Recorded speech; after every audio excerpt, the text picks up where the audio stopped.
Iabot ang iyong kamay kung may pagkakataon, kung tulong-tulong tayo, lahat makaaahon. Di ka nag-iisa kay Ninong, lagi kang may kasama. Kapit bisig lamang panalo ka.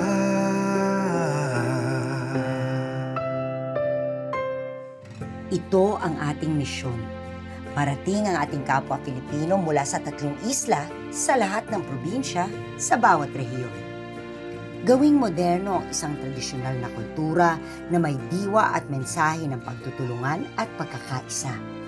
Muling buhayin ang kahulugan ng bayanihan, ipakalat ang tunay na pagdadamayan. Sa panahon ng pangangailangan ng ating mga kababayan, tutulungan at tuturuan natin silang tulungan ang kanilang mga sarili para makamit ang mga pangarap sa kanilang komunidad, mga proyektong mapapakinabangan ng bawat sektor ng lipunan, ang ating taus-pusong hangad sa bawat lalawigan. Maging halimbawa at inspirasyon sa pagpapatibay ng pananalig at pagbibigay ng pag-asa at maiiwang pamana sa lahat ng henerasyon. Simula na ng ating modern day bayanihan. Ikaw, ako, lahat tayo kayang-kaya ipanalo kung dadamay bawat isa. Ikaw, ako, gaganda itong ating buhay. Pagtutulungan, pagmamahalan, yan ang ating kailangan sa buhay aangat. Winner tayo lahat. Ang mga magtutulungan sa misyon na ito, ang inyong pong lingkod at kaagapay, Jelly de Belen po.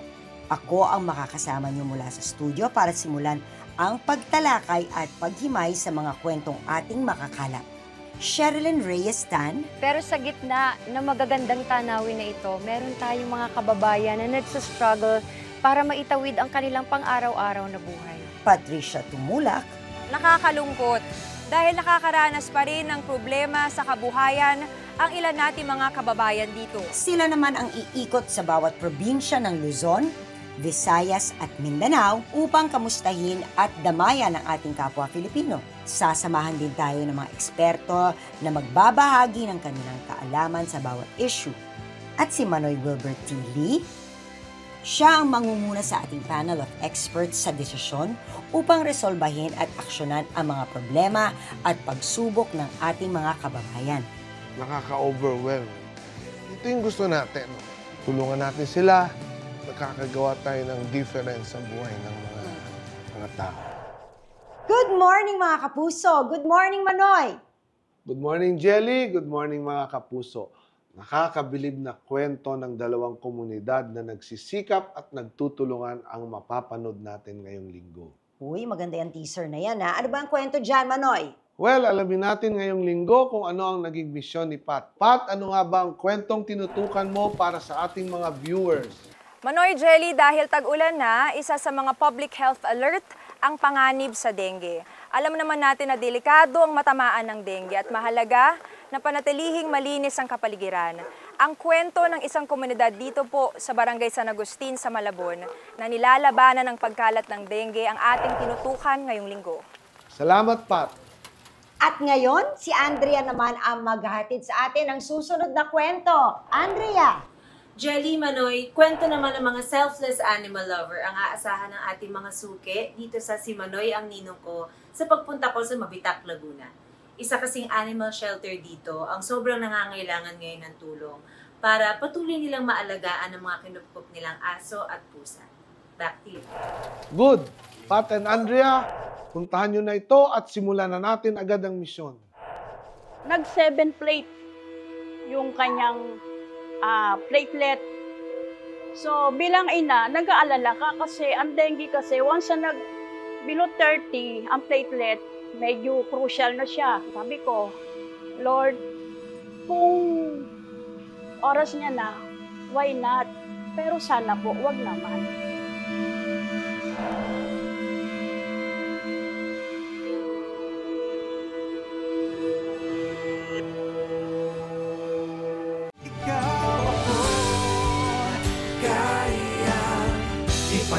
mananalo, winner tayo lahat. Well, imagine mo, Jelly, sa kagat ng isang napakalit na insekto, pwedeng mamiligro ang buhay mo. Pwedeng ikamatay. Ganyan ang dengue. Oo nga, Manoy, yan din na talaga ang kinababahala ng marami nating kababayan. Kaya eto, panoodin natin ang panayan ni Pat.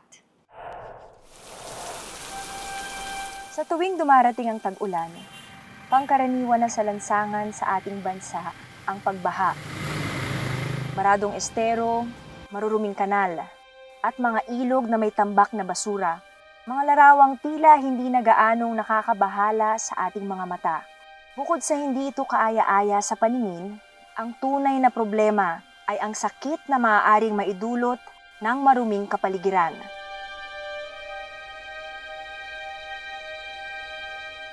Dito sa Barangay San Agustin sa Malabon, bukod sa problemang pangkalinisan at kaayusan, nakaamba sa kanila ang peligro ng dengue. Ito po ay isang nakamamatay na sakit. Paano nga ba nila ito inaagapan?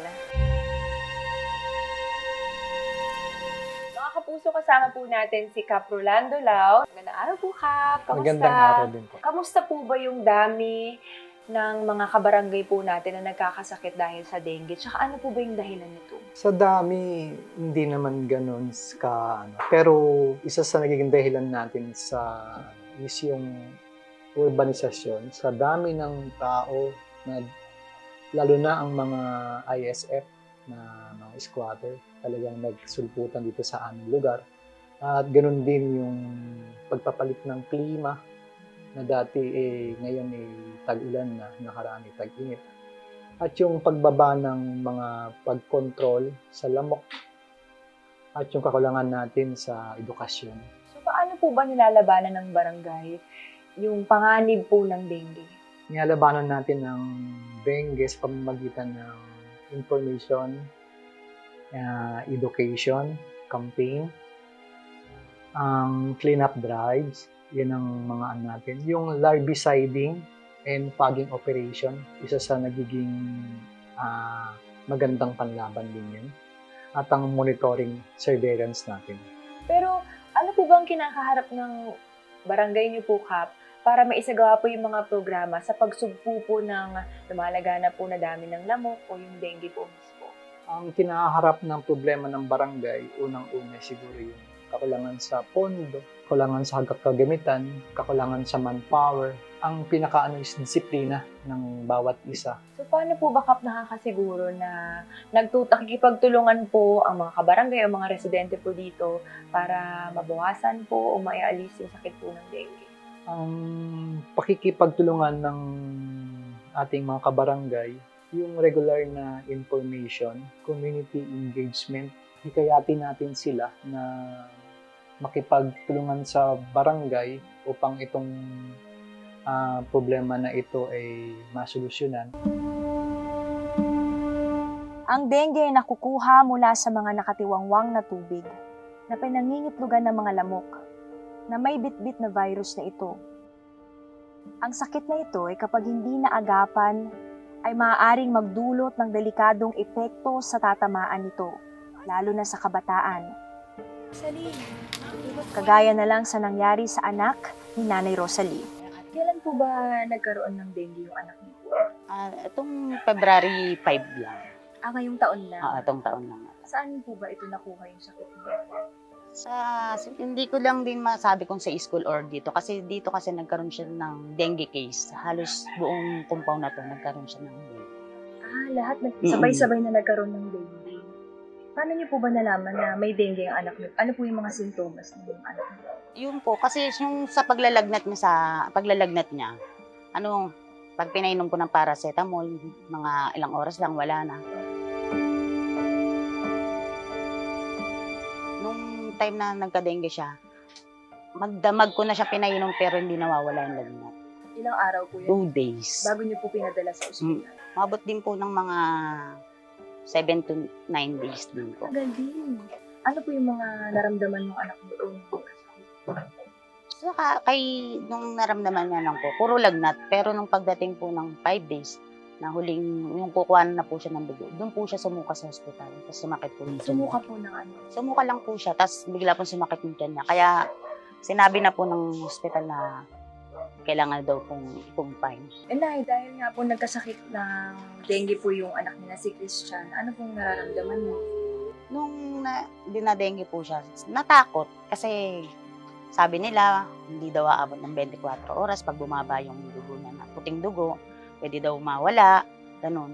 Kaya inagapan ko naman siya agad kasi mahirap mawala ng anak. Ano po ang natutunan niyo dito sa nangyari? Yung maglinis ng harapan, tapos yung mga tubig na naka-stock, kailangan talagang palitan. Tapos yung kailangan, ang inano kasi sa anak ko, lagi naka-pajama na lang lagi para in case na ano, hindi na siya makagat. Kasi sabi nila, pag na-dengue pa ulit or nakagat pa ng ano, doon na daw yung mas malalang dengue. Mapalad si Rosalie at naagapan ng sakit ng kanyang anak na si Christian. Pasakit naman para sa gaya ni Nanay Victoria na di lang isang beses dinanas ang pagkalinga sa anak na tinamaan ng dengue. Sa pamilya ko po, meron na po akong 2 anak na nagkaroon ng dengue. Una po yung bunso ko, noong 2019. Ang pinakagrabe pong hindi ko makakalimutan ay yung pangalawang dengue niya. Nag-7 plate yung kanyang platelet. So bilang ina, nag-aalala ka kasi ang dengue kasi once na below 30 ang platelet, medyo crucial na siya. Kinabahan na ako. So nung kinausap ako ng doktor, sasalinan daw siya ng dugo. So ang ginawa ko, meron naman pong santo doon sa labas ng ward ng anak ko. Siya yung una ko nilapitan. Sabi ko, Lord, kung oras niya na, why not? Pero sana po, wag naman. Pengi pa po na isang pagkakataon. Siyempre, tumatakbo sa isip ko, bata pa anak ko. Para mawawala na lang ng ganon-ganon. Nung kinuhaan nila, awa ng Diyos naman po, tumaas naman. Nung nagtaas-taas na po siya, medyo nabuhayan po ako ng loob. Pinagsalita ang anak ko, doon ako naiyak. Sabi ng anak ko, Ma, ayoko pang mamatay. Sabi ng anak ko, kaya sabi ko, hindi ka mamamatay kasi nagdasal ako kay Lord. Sabi ko, hindi ka mamamatay. Tapos sabi niya, huwag mo akong iiwanan na. Yun, kaya hindi ko siya iniiwan. Siyempre, iiyak ka. Siyempre, anak mo yun eh. Ikaw ba, anak mo, gusto mo bang mamatay? Siyempre, ayaw mo. Hanggang sa dinischarge na po kami. At nagkaroon po ng balik sa doktor. Okay naman, okay na hanggang ngayon po. Siguro po para sa isang nanay, ang dengue ay hindi lang dengue lang yan. Hindi po ganon. Ang dengue po pag napabayaan, nakakamatay. Sana wag nating pabayaang pag may lagnat na ang isang bata, wag natin babaliwalain. Magpatingin agad sa doktor, wag tayong manghula ng mga gamot. Dapat laging kumonsulta sa doktor. Meron naman tayong mga libreng doktor, may mga center sa bawat barangay. Huwag natin baliwalay ng mga center natin ng mga doktor. Sa ating lahat ng mga magulang, matuto po tayo maglinis. Una-una sa bahay, sa kapaligiran, ipatupad po natin yung 4 o'clock habit. Kasi ang dengue, umaatake yan ng hindi nagpapaalam sa atin. Magtulungan po tayong linisin ang ating kapaligiran para ang lamok ay hindi dumating o dumayo sa ating tahanan at sa ating lugar. Para kay Kagawad Ferdinand, mahirap labanan ang sakit na dengue kung hindi magtutulungan ng mga residente ng barangay. Dito sa amin sa Barangay San Agustin ay dumadami po ang ganyang kaso. Malapit po kasi kami sa river. Sa ngayon po, kami ay nagmo-mobilize ng mga tao ng paglilinis at yung mga kanal ay aming pinabubuksan, lalo yung mga barado. At kung may namamahay na mga lamok, ay amin pong pinufumigate. Sa aming barangay ay na-exhaust po ang mga kagamitan, kagaya ng fogging solution, manpower sa mga tao. Dahil nga pagka nag-fumigate kami sa aming barangay, nauubos po yung solution. Kaya kadalasang mingi rin kami ng ayuda mula sa City Hall upang magkaroon kami ng mga paging na gamot.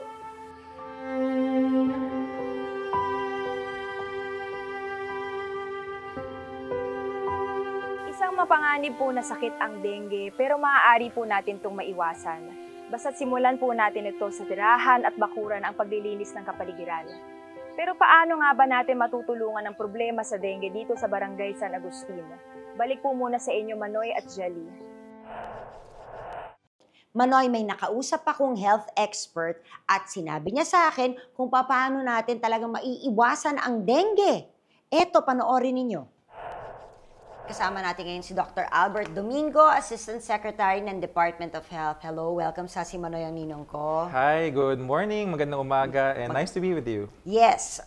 Pag-usapan na kaagad natin ang dengue. Yes. Lalong-lalo na yung sa Malabon, marami kaming nakalap na impormasyon doon tungkol sa dengue na mukhang prevalent na naman ang dengue. Or never ba itong humupa? Palaging nandiyan ang dengue. Nako, Jelly, as long as nasa tropical country tayo, nandyan talaga. Kasi yung panahon natin, yung klima, yan talaga yung pinakagusto ng mga lamok. Plus, maulan pa, lalo na sa panahon ngayon. Diyan sila namamahay talaga sa tubig. So hanggat tayo ay tropical... Anong klaseng tubig ba yung pinamamahayan nila? Tawag namin dyan stagnant water. Pag sinabi natin stagnant water, ano po ibig sabihin nun? Hindi siya gumagalaw. So hindi siya dumadaloy, hindi siya gumagalaw. At saka trivia ha, yung dengue mosquito, hindi niya hinahanap yung maduming tubig. Mas gusto niya yung malinis. Yes. So yung naipon na tubig ulan or yung mga pinag-ipunan natin na tubig, maaaring bahayan yan. Lalo na yung mga naglalagay ng timba-timba, nag-iipon ng tubig kasi iniiwan nyo pampapaligo nila, ganyan. Yes, or pandilig. Pandilig, maaaring nandiyan ang mga lamok na yan. Yes. Ito na ang tanong ko, talaga marami pa rin bang namamatay sa dengue? Ang case fatality rate natin ay awa ng Diyos, mababa siya. Hindi siya mataas na tipong alarming or problema. But of course, every death is a death, no? At ang importante kasi dito, preventable siya. Maaari siyang iwasan. Maaari siyang iwasan. Although ang challenge dito is yung pag-iwas kasi yung lamok yung kalaban natin. No? Hindi siya tulad nung iba na sa ngayon, para bang yung iba kaya pertussis, ayan, sikat yan, si measles, si tigdas, may mga Pero bakuna. may mga bakuna. Yes. Ito bang dengue na sitwasyon na ito, pwedeng tayong makakuha ng bakuna para dyan? Papunta na tayo doon. May mga kumpanya na nag-apply na nung tinatawag na Certificate of Product Registration, lisensya, para magbenta ng bakuna sa Pilipinas. Iba to dun sa nangyari nung dati, nung 2014-15, no? Na ay, yung malaking issue na yan. Evaluate ng FDA natin. Kailangan maaprubahan talaga to ng FDA. Maaprubahan. Masusing pag-aaral. Bago siya magamit. Yes. Para sigurado ang lahat. Yes. Para walang sabit. Sa tagal na pakikipaglaban ng DOH laban sa dengue na yan, meron bang resulta na nag-improve man lang ang statistics with regards to people getting sick or treatment is better? Yeah. Usually, tinitignan natin yung tinatawag na epidemic curve. Kumpara natin gaano karaming kaso meron sa taong ito sa nakaraang taon. So far, yung nakita kong latest na update natin for 2024, hindi pa natin nahahabol yung palo ng mga kaso ng 2023. At least for this week, tsaka yung the 2 or 3 weeks before. So, ito, June, July na, gano'n, hindi pa. Okay pa tayo. Hindi pa okay pa. Pero kami nga mismo yung nag-iingat kasi tataasin Alam namin tataas kasi yan. Kasi tag-ulan na. Yes. Paumpisa pa lang ang tag-ulan kaya mababa pa. Correct. Baka mamaya humaba, wag sana. Wag sana humaba. Doon natin malalaman kung may talab yung mga programa natin. At marami ba itong programa na ito? Ano ba itong mga programa na ito? Kayo po ang programa. This is actually a very good opportunity to disseminate information and to get our population, ating mga kababayan na mag-ingat. At hindi lang yung pag sinabing mag-iingat, ano bang pag-iingat? Anong pag-iingat ba ang dapat gawin, di ba? Maglinis, tsaka yung tubig na nakaipon. At kailangan pa ulit-ulit sabihin to kasi hindi sapat yung mag-clean up drive lang ng isang beses sa isang buwan, tapos see you next month, di ba? Hindi po sapat yun. Oo. Regular dapat. So, regular na paglilinis ng paligid, pag-ipon ng tubig. Siguro kung kailangan mo mag-ipon ng tubig, takpan mo siya, di ba? Takpan natin takpan na lang siya. Yes. Yung mga nilalagay na mga spray-spray, nakakatulong ba yun? O baka naman mamaya, immune na rin ang mga lamok na yan doon. Hindi naman. Okay pa rin yung mga spray natin, yung lotions, yung sprays, available yan. At of course, yung long sleeves, no? Sabi nga namin, hindi na yung tapos ng El Nino. Papasok na ngayon sa tag-ulan, medyo lumamig na ng konti. Pwede na tayong mag-long sleeves. Huwag na tayo magpalda, pwedeng pants Huwag na na masyadong muna. mag-short Wag- para maiwasan ang Kagat ganyan, ng ang lamok. kagat ng lamok. Nasa kamay ng ating barangay, ng ating komunidad, kung paano natin gagawin yung mga protection na sinasabi natin. Yung mga cleanup drive, no, hindi kailangan ano lang yan, na once every week, kung kaya nga nating araw-araw. Dati, merong programa yung DOH, tawag namin 4 o'clock habit, na tuwing alas 4 ng hapon, lumalabas na yung lahat, sabay-sabay nagwawalis, sabay-sabay naglilinis, at lahat ng mga naiipon na tubig, tinutuyo. Kasi yung naiipon na tubig na yon, Pwedeng pamahayan yun ng mga mismo. lamok. So, At dapat- hindi lang yun, di ba? I mean, lilinis na yung paligid nyo, mababawasan ang sakit, sigurado pang mawawala ang dengue. Tama. Gulong. Bakit gulong? May mga iba dyan, mga lumang gulong na natambak lang. O naulan na, nalagyan ng tubig. Nandun sa loob, yung mga lamok, yung mga kitikiti. So, dapat as much as possible, alam ko na, saan namin ilalagay yung gulong? Huwag susunugin, bawal rin yun. Oo. Saka air pollution naman Paano yun. bang takpan? Oo. Takpan, exactly. Baka may trapal or something na pwedeng ipatong para wag siyang nauulanan at wag siyang nag-iipon ng tubig. So, ayan, yan ang mga bilin. In short, maglinis. yes. Maglinis Yes. ka. Ano ba yung mga signs para Yes. isipin ko na dengue na pala talaga? Ang lagnat na mataas ang temperatura, usually 40 degrees sa pataas, no? Number 1 yan. Number 2, yung sakit sa ulo. Pero ito yung unique sa dengue, sakit sa likod ng mata. Parang yung pakiramdam, syempre ito gilid ng mata, parang nasa loob. Talagang sa likod ng mata, yun ang mararamdaman Yun yung pakiramdam, sabi Okay. nila. Number 1, number 2 yan. Number 3, yung pag nakakita kayo ng gilagid ay nagdudugo na or ang dumi natin ay medyo may itim or may dugo ng konti. Yan po mga alarm signs na yan. Dalhin po sa ating ospital. Sa ospital lang agad. Ngayon, wag muna tayo sa alarm. Sakit ng tiyan, pwede rin, pananakit ng tiyan, pagduduwal, or parang sabi sa medicine, nausea, naduduwal, nasusuka, mga pwedeng senyales rin yan. Ang importante, Jelly, is magpakonsulta. Kasi yung lahat ng sinabi natin, yung lagnat, yung pagsusuka, pwede rin kasing ibang sakit yung dahilan Oo, pwedeng meron kang problema sa tiyan, Correct. tapos nilagnat ka dahil dun sa infection or whatever. Yes. Importante, seek early consultation tayo dyan. Kailangan kaya lang, mahirap din pumunta sa ospital, di ba? Budget. Budget. Ngayon, ito, balik tayo kay Kapitan. Kay Kapitan sa barangay, no, ang pwede natin gawin, may telemedicine. Ibig sabihin, yung mga BHW, yung mga midwife, bigyan natin sila ng pwedeng i-text na number na alam nung barangay, nung community. Tapos pwede sila mag-text, mga konsultasyon, tanungan, di ba? O, kung may internet yung barangay, baka pwede may video call, di ba? Pwedeng pupunta yung mga yung mga nanay o yung mga pasyente doon sa health center, tapos Yes. doon silang mag-video call sa Pwede. doktor. Na baka yung doktor na wala dun sa health center pero nasa rural health unit or nasa ospital, by video call, nakakausap niya yung mga pasyente. Uy, that's a good idea. I think that's one of the things we can actually educate, lalo na yung mga taga-Balabon, baka mamaya Yes. makatulong din sa kanila yan. Oh, kung kaya nating mag-video games sa ano. Oo nga naman, di ba? Kung kaya natin manood ng lahat ng mga nakakaaliw sa telepono natin, ano ba naman na mag-video call? Exactly. Tama. At magkonsulta. So, Yes. importante talaga sa lahat, maglinis ng kapaligiran. Maglinis, magkonsulta, at umiwas sa kagat ng lamok. Yun. At abangan natin kung magkakaroon nga ng bakuna soon. Hopefully. Maraming salamat, Asek. Napakalaking tulong sa amin ito. Magbabalik pa po ang si Manoy, ang ninong ko. Raising a pet is not a joke, and pets are not toys. Pets have lives.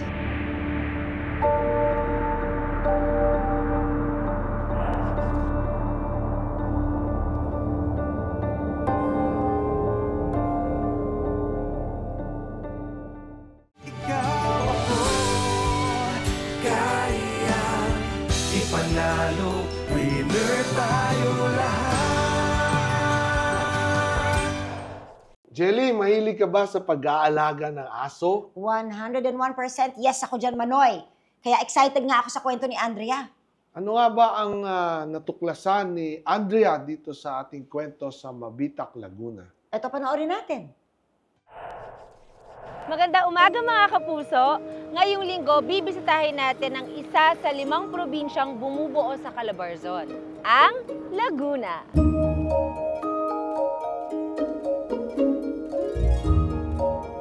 Ang probinsya ng Laguna ay kilalang tahanan ng ating pambansang bayani, Dr. Jose P. Rizal. Dito rin matatagpuan ang isa sa mga tahanan na kumukupkop sa mga stray animals. Ayon sa Philippine Animal Welfare Society o POS, as of 2019, Merong 12 million stray dogs and cats sa bansa. Patuloy na lumulobo ang bilang na ito, bunsod ng iba't ibang dahilan. Dito sa Barangay Amuyong, Mabitac, Laguna, pupuntahan natin ang animal shelter na kumakalinga sa higit 800 aso na nangangailangan ng pag-aaruga. Mga kapuso, kasama po natin ang head ng God Sanctuary for Stray Animals and Animal Volunteer, si Sir Jojo Lastimado. Hi, Sir Jojo. Magandang umaga po, magandang araw sa inyo. Magandang araw. Grabe andito yung mga inaalaga niyo. Talagang love na love kayo. Marami pa po yan. Susunod po yan dito kung alam lang nandito, El po isa. Full support. Sir Jojo, saan po nanggagaling yung mga dogs na napupunta po dito sa animal shelter? 90% ng mga dogs dito ay from dog pound, animal dog pound ng mga LGU.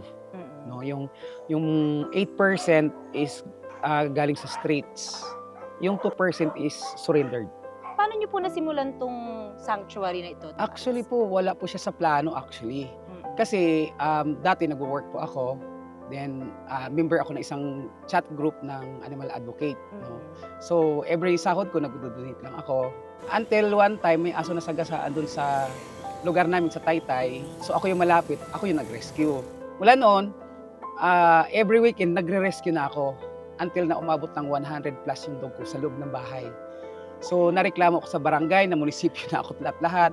So ang napagkasunduan namin, yun nga, i-relocate ang mga aso.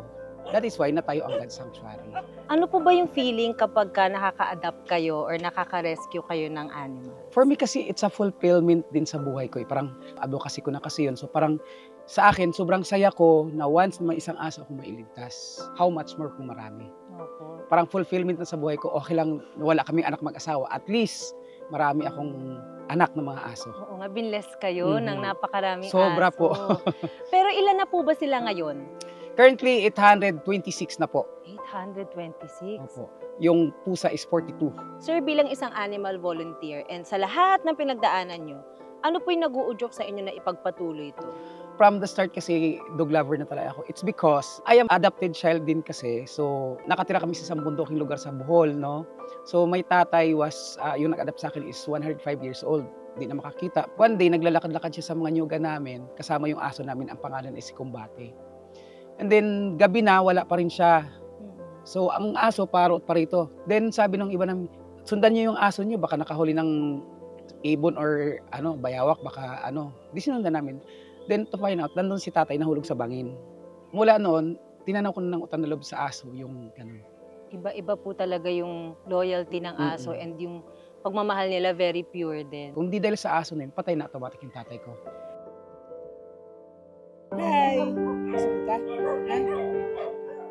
Nagmumuta. Para po sa inyo, ano ba yung pangarap nyo para sa God Sanctuary for Stray Animals, pati na rin sa mga aso? Pangarap ko na magandang shelter, yung hindi ako ng problema kung anong ipapakain ko sa kanila bukas. Yung bang stable, ika nga, magiging stable sila. So yun po ang pinaka kailangan na kailangan talaga ng shelter is yung pagkain, yung mga daily na necessities ng mga aso. Thank you, sir. Ang dami ko rin natutunan sa inyo bilang pet lover. Thank you po. Thank you very much po and hinahangaan namin kayo sa nagawa ninyo para sa mga stray animals. Sa Diyos po ang papuri, ma'am. Dahil kung di dahil sa Diyos, di ako binigyan ng lakas para dito. Askal o aspin, mga asong nawalay sa kanilang mga pamilya, biktima ng sakuna o di kaya'y napabayaan. Paano nga ba natin sila matutulungan? Ngayon naman kasama natin ang President ng Kapwa or Community Animals, Partners and Welfare Advocates ng University of the Philippines, Nina Peralta. Thank you so much, Miss Andrea. Ano po ba ang advocacy ng organization niyo? So, yung organization po namin, it mainly revolves around the advocacy of promoting harmony between human beings and animals within the campus. So, we do this through education and collective action. Ano ba yung mga tulong na ginagawa ninyo? Ang organisasyon po namin, meron po kaming several ad hoc initiatives, programs at projects gaya ng adoption program, kung saan we put for adoption yung mga spayed and neutered animals namin that are available for rehoming. Meron din kaming Grand Kapon kung saan pinapakapon namin ang mga campus animals namin Meron din kaming grant pakain kung saan we distribute large sacks of cat food and dog food sa college units ng UP Diliman. Tapos, netong term ko lamang po, may nilaunch kaming bagong ad hoc, tinatawag nating rescue operations. So, sa org ninyo, ano yung mga usual na problems or mga kulang pa? Mismanagement ng mga animals. Yun talaga. Kumbaga, yun po yung overpopulation. Kaya, pinopromote po natin dito yung essence ng Grand Capon or spay or neuter program kasi nga, pagpaparami kasi ng mga hayop, hindi nakakabuti para sa environment mismo. It's a huge environmental concern at nagkakaroon to ng domino effect sa kapaligiran mismo natin at sa buhay nating mga tao. Na-curious tuloy ako kung ano yung goal mo for the organization. Mas ma-uphold po yung animal welfare through humane animal management. So, no to animal cruelty. People should really think before acting. Raising a pet is not a joke. And pets are not toys. Pets have lives.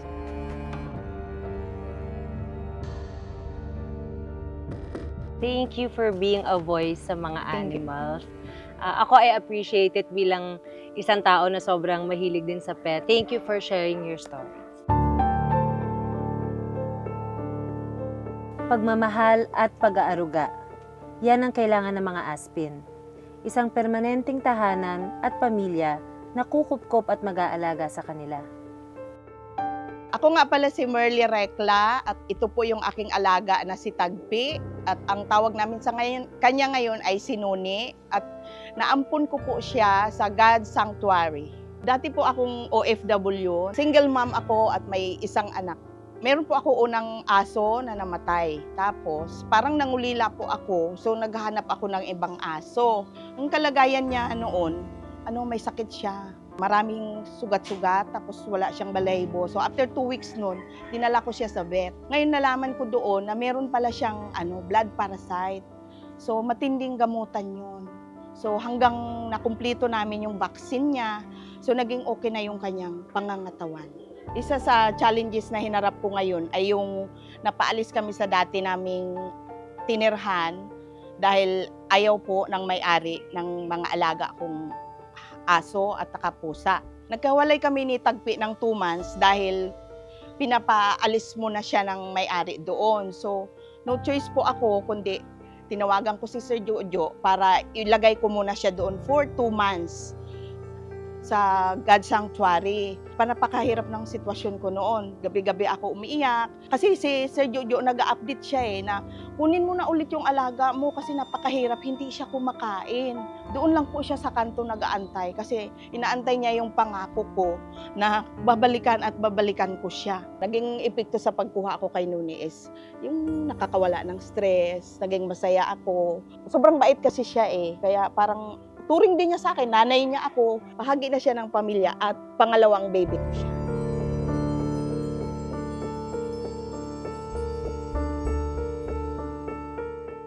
Dogs are man's best friend. Pero sa kabila nito, marami pa rin sa kanila ang napapabayaan, pag-alagala at nagiging biktima ng karahasan sa mga lansangan. Sana mabigyan pa ng suporta ang mga animal shelters at mas mapalawak pa ang awareness tungkol sa pet adoption and responsible ownership para na rin sa animal welfare sa ating bansa. Balik sa inyo, Jelly at Manoy Wilbert. Siyempre, Manoy, hindi ko pinalampas ang opportunity na makausap ang isang animal welfare expert. At narito ang mga kinuwento niya sa atin. Ngayon naman po kasama natin si Sharon Yap, na Education Officer ng PAWS, the Philippine Animal Welfare Society. Hello, Sharon. Hi po. Welcome to PAWS. Thank you. Umpisahan ka agad natin. Gaano ba karami ang mga aso o pusa na taon-taong na isasalba ng inyong organisasyon? Linawin ko po muna na ang animal welfare po is more on preventive. So, ma-prevent po natin yung pag-rescue. So, sa amin po, ang mga nakukuha namin, usually 100 to 150 a year.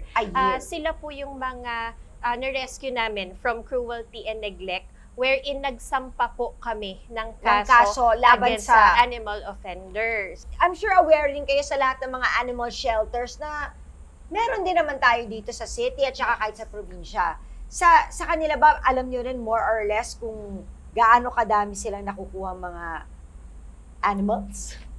I'm sure marami rin po yung mga nakukuha nila kasi iba-iba rin naman po kami ng mga mandates. So sa amin nga po sa POS, it's more on preventive. So yung na-rescue talaga namin physically is around 100 to 150 a year. Pero yung nasa-save namin, because yung mga programs namin like Kapon, umaabot po ito ng libo-libo dahil sa iba't ibang proyekto namin na ang focus is prevention po. Ilan ba nakakapon nyo sa isang taon?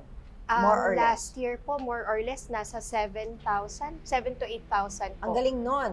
Kasi yung 7,000 na yun, pwedeng next year, More than- 17,000. Yes. 20,000. Ganun ba talaga kadami? Marami ba talagang asong gala? Kasi nakikita natin yan sa kahit saan tayo pumunta, kahit nasa traffic tayo. I mean, bakit nga ba ang dami-dami nating asong gala? Kasi yung mga owners po, intindihin natin na yung mga strays, nanggagaling yan kadalasan sa mga owners na irresponsible pet owners na hindi nila napakapon yung mga alaga nila, tapos dumami ng dumami hanggang sila mismo hindi na nila kayang alagaan. So ang ginagawa nila, pinapayagan nilang gumala sa kalsada to fend for themselves. Tapos since hindi kapon, nakamit ng isa pang stray na hindi rin kapon, so nag-meet sila hanggang dumami. Yes po. Gaano ba kahalaga ang awareness sa pangangalaga ng mga hayop? Para naman hindi nangyayari itong problema natin ito. Kasi talagang normal na sa atin. Ako kahit nung bata pa ako, nakikita ko na yan. And more so now. Parang it's normal for us to see dogs in the streets, kumukuha lang ng pagkain, tapos kung saan lang. Not only dogs, pati pusa. Importante ito, lagi namin sinasabi, ang pagiging pet owner, hindi yan nagsisimula kung kailan may pet ka na. Dapat magsimula ito bago ka magkaroon ng pet. Be a responsible pet owner. Mag-research kayo kung ano yung mga pangangailangan ng alaga ninyo, kung ano ba yung kaya nyong ibigay sa kanya. Kasi hindi lang naman food and water yung kailangan. Kailangan yung i-take into consideration, kaya nyo ba silang bigyan ng exercise, kailangan nyo ba silang, kaya nyo bang ilabas, pagka nagkaroon sila ng sakit, kaya nyo pa bang silang ipavet? So maraming, it's a responsibility. Para kami isa pang anak, di ba? Sabi nga po namin, it's a lifetime commitment. Para kang nagpakasal, through thick and thin, or para ka ring nag-alaga ng baby for the rest of their lives. Kasi nakadepende sila sa inyo for the rest of their lives. Hindi sila magiging independent na makakakuha ng trabaho. So panghabang buhay silang nasa inyo. Parang for God sanctuary for stray animals. Nakaka-overwhelm yung number of dogs and cats na meron sila. Ano sa tingin mo ang kailangan nila? Of course, aside po sa pagkain, moreover than pagkain, panglinis, importante yung mabigyan yung mga alaga nila ng vets, yung vet na medical assistance, and of course yung kapon. Kasi since maaalagaan na tong mga hayop na ito, magiging healthy na sila, mas magiging ready sila to propagate at magpadami. And ayaw natin magiging problema rin ito sa mga admins or nagmamanage ng sanctuary. Marami silang hayop and syempre mahirap for them to maintain that. So, kailangan talaga nila ng assistance, especially with regards to food and medical supplies. Siguro ito po yung short term. Yun ang short term, pero ang long term talaga ang goal, sana mapakapon ang mga aso na ito. Para syempre, they live healthy, tapos maalagaan sila ng tama. Kasi pag dumami sila ng dumami, hindi sila maalagaan ng tama. Hindi siya magiging sustainable kung hindi po kinakapon yung mga nare-rescue. At mas mahihirapan pa sila. Totoo po. Mas mahirap i-save, mas mahirap tulungan. Meron na pala tayo ngayong Animal Welfare Act, pero hindi pa rin nawawala ang ilang problema kaugnay sa mga hayop, lalo na sa pagmamaltrato sa kanila. Kailangan bang amyendahan o gumawa pa ng bagong batas para mas mapaganda ang relasyon natin sa ating mga best friends in the animal world? Sa amin po, based sa experience namin na nagfa-file po kami, kilala kami na nagfa-file ng kaso, marami po kaming nakasuhan at marami rin pong napakulong at nabigyan ng fine. So para sa amin, effective po siya. Siguro ang kailangan lang to focus on is more on yung implementation. I-educate natin not only yung mga tao pero those that are in the government also na kung paano sila tutulong pag kami mga ganitong report at kung ano yung mga kailangan. For God's Sanctuary, anong mapapayo nyo sa kanila para mas maging maganda at maayos ang kanilang sitwasyon? Meron po tayong government agency na tumutulong. It's the Bureau of Animal Industry. So katulad po ng POS, kami ay isang registered shelter under ng Bureau of Animal Industry or BAI. Tapos meron din tayong Administrative Order 5, series of 2015. Ito po ay naglalayon. Ito ay isang naglalayo na guide para sa mga nagtatayo ng shelters para siguradong mapangalagaan natin yung ating mga nare-rescue. Okay, thank you very much. Marami kami natutunan at nalaman. Maraming salamat, Sharon. Thank you rin po And for having hoping na us. everything turns out well, all these bills matapos na ng mga cruelty to animals natin. Lagi kong sinusundan ang inyong mga posts. Nakikita ko yung mga nangyayari. Anyway, salamat. Pag-uusapan namin ngayon ni Manoy kung paano ba natin tutulungan ang God Sanctuary. Lahat ng yan sa pagbabalik ng Si Manoy ang Ninong Ko.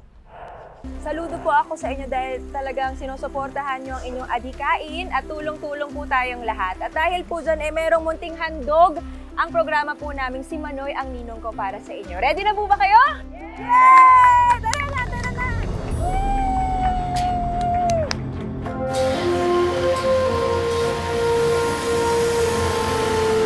Meron pa po kaming isa pang handog para sa inyo. Ready na ba kayo? Yes. Ready na ba kayo?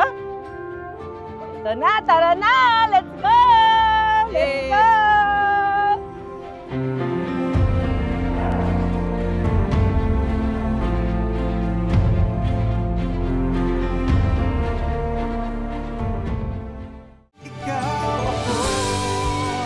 Kaya ipanalo, winner tayo lahat.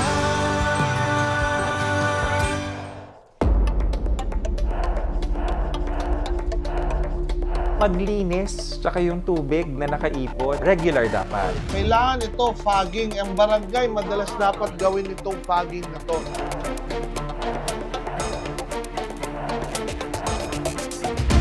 Be a responsible pet owner. Mag-research kayo kung ano yung mga pangangailangan ng alaga ninyo, kung ano ba yung kaya nyong ibigay sa kanya. Awareness ng mga may-ari ng aso. Ang importante, maglinis, magkonsulta, at umiwas sa kagat ng lamok. Importante yung mabigyan yung mga alaga nila ng vet. And of course, yung kapon. Okay, sige, let's do this, ha? Let's do this!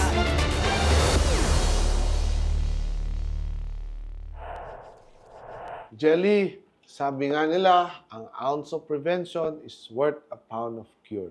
Kaya kung alam lang natin ang mga tamang hakbang, bago padapuan ng sakit gaya ng dengue, pwede natin itong maiwasan.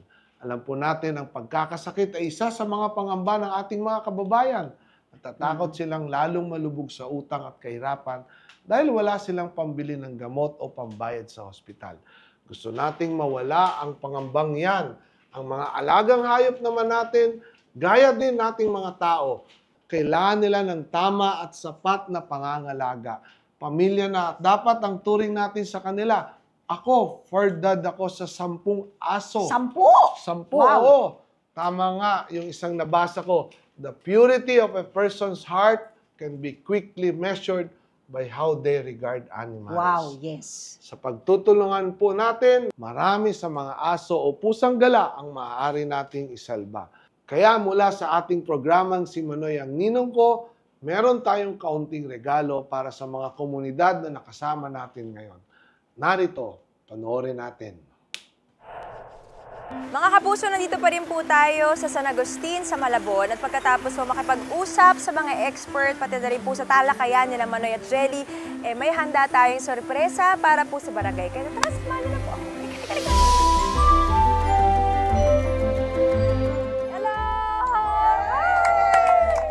Ayan, una po sa lahat, maraming salamat po sa inyong oras, sa mainit na pagtanggap po sa amin, Kap, Rose, at sa lahat po ng residente dito.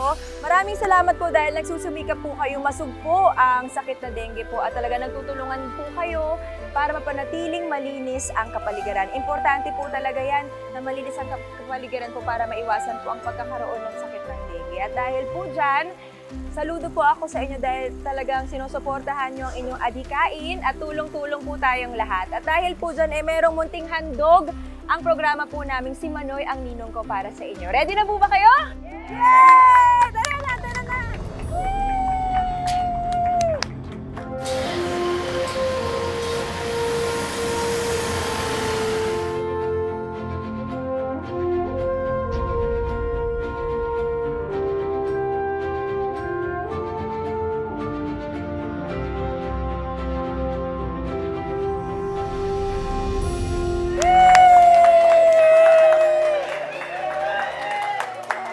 Muli po, mula sa Si Manoy ang Ninong Ko, tanggapin niyo po ang aming munting handog para sa inyong barangay. Magdadagdag po tayo ng fogging, machine, and pesticide solution po para mabawasan ang mga lamok nyo dito po sa inyong barangay. Ayan, eto na po yan. Madagdagan na po, Kap. At para rin po maengganyo ang mga residente na tuloy-tuloy ang paglilinis ng inyong barangay, meron po tayong mga kagamitan panlinis po sa inyong cleanup drive. Yan! Yay! Congratulations po ulit. Kap, may mensahe po ba tayo? Una sa lahat, nagpapasalamat kami kay Manoy Wilbert Lee na pinagkaloob sa amin itong makakatulong na fogging machine at ng mga ibang pala o ano pa. Kaya po, taus-puso ang pasalamat namin sa inyo at sa inyong mga staff. Thank you po. Ate Rose, may mensahe po tayo. Nagpapasalamat din po ako kay Manoy Wilbert sa pagbigay po ng tulong sa paglinis po sa aming barangay. Maraming salamat po. Nagpapasalamat po kami sa binigay ninyong mga kagamitan po panlinis sa aming barangay. At saludo po kami, Manoy Wilbert, sa ginagawa niyong pagtulong sa bawat barangay. Nawa po ito makatulong sa amin at para maiwasan po natin na magkasakit pa para po sa mga bata. Yun lamang po at maraming salamat po mga taga-barangay San Agustin po. Thank you!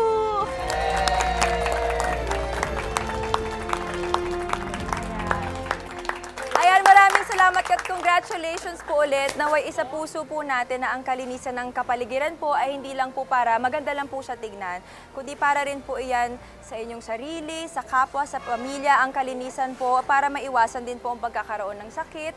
At yun po, sana po ay tulong-tulong tayo ang mga naibigay po naming mga kagamitan ay maging instrumento po ito sa magandang bukas po para sa inyong barangay. Muli, congratulations!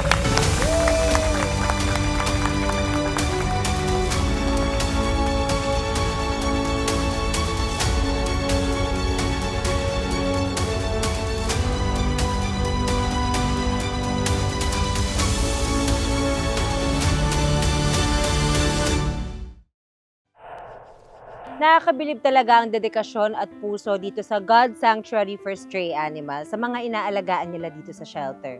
Kaya naman, ngayong araw na to, sasurpresahin natin sila. Let's go!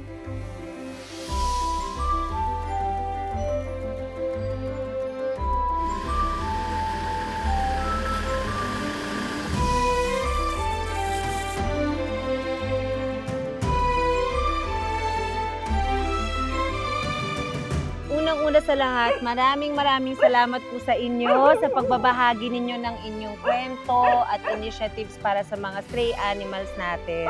Sobra po kami napabilib at sobra po namin nakita ang lalim ng inyong pagmamahal sa kanila. Kaya naman, nais po namin makisama sa inyong pagtulong sa mahigit 800 na mga aso at maging mga pusa dito sa inyong shelter. Mula po sa aming programa na Si Manoy ang Ninong Ko, tanggapin po ninyo ang aming munting handog na basic needs para sa mga alaga ninyo dito sa shelter. Ayan po, meron pong mga pagkain dyan, cleaning materials. Sure kami kailangan ng mga aso ninyo dito. Yee! Happy po! Happy! Super! Sila rin happy! Ready na! Naaamoy na nila!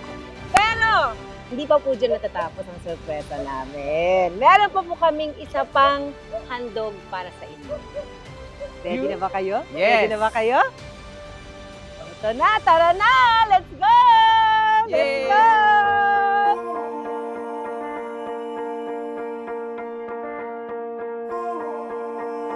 Ito ang aming pangalawang sorpresa! Wow! Ayan, kasama po namin ang president ng Kapwa UP, si Nina, at syempre ang mga student volunteers. So ang Kapwa UP po, magbibigay po sila ng medical mission. Wow. Ayan, libreng assessment po and first aid sa mga alaga ninyo mula sa Kapwa UP. Thank you so much! Ang gusto po namin talaga maibalik yung saya at pagmamahal na binibigay ng mga animal sa tao, di ba po?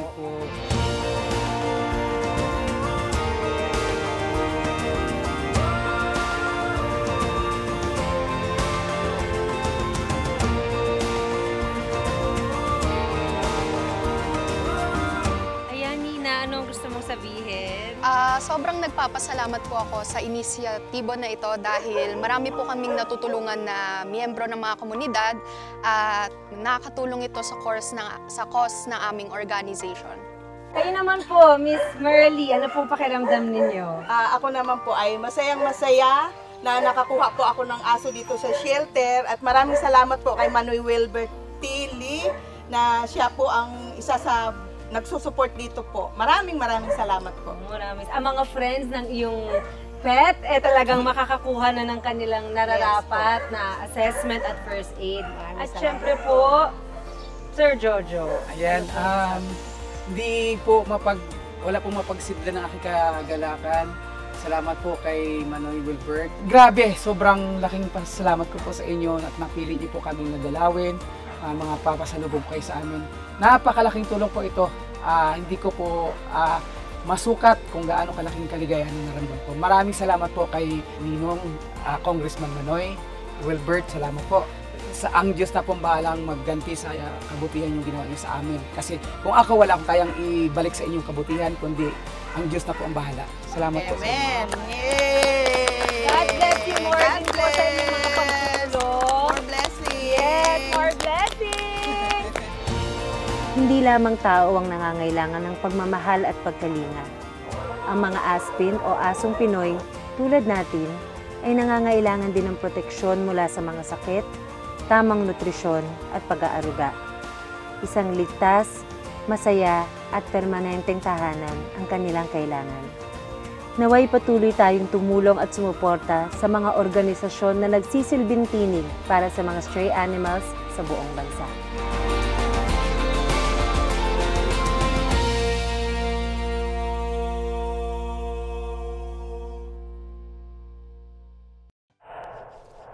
Naku, sana naman makahanap na talaga ng forever home ang mga alaga dyan sa God Sanctuary for Stray Animals.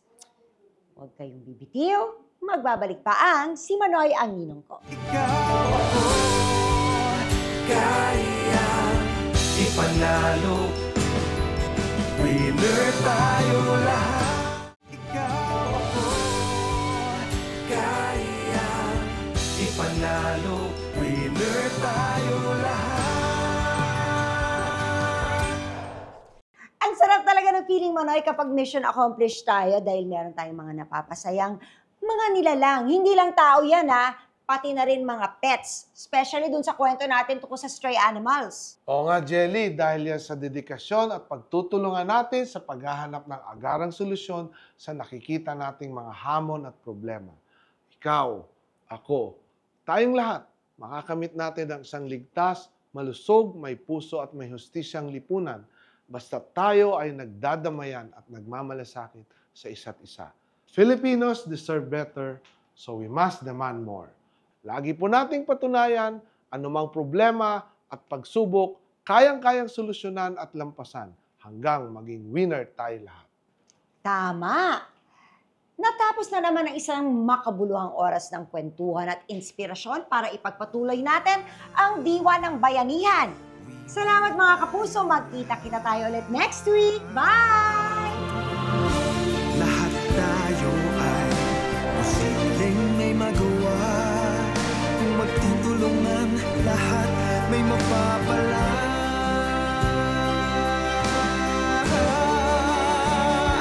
Ikaw ko, lahat tayo kayang-kaya ipanalo kung dadamay bawat isa. Ikaw, ako, gagawin